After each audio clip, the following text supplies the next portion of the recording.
জয় মাতা দি দর্শক বন্ধু। এই অনুষ্ঠান তো করতে হয়, কেননা নইলে আপনারা ফোন করে করে করে করে শুধু আপনাদের একটাই আবদার থাকে যে সঞ্জয়দার সঙ্গে আমরা কথা বলতে চাই। কিন্তু সঞ্জয়দার দিনে 300-400 লোকের সঙ্গে অবশ্যই কথা বলতে পারে না।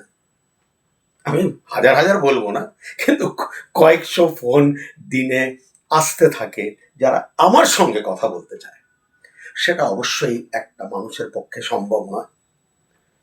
তার জন্য 3টে নিজস্ব চেম্বার রয়েছে: উত্তর কলকাতা, দক্ষিণ কলকাতা, মধ্য কলকাতা। উত্তর কলকাতা দমদম স্টেশনের কাছাকাছি, দক্ষিণ কলকাতা বালিগঞ্জ স্টেশন বা কালীঘাট মেট্রোর কাছাকাছি দেশপ্রিয় পার্ক মোড়ে, এবং মধ্য কলকাতা হাওড়া এবং ধর্মতলার মাঝামাঝি। হ্যাঁ দর্শক, আর যারা আসতে পারছে না কোনো কারণে আর কনসাল্ট করতে চায়, ভিডিও কলের মাধ্যমে কনসাল্ট করা যেতে পারে, কিন্তু অগ্রিম সঞ্জয়দার দক্ষিণা জমা করে। ভালো থাকবে।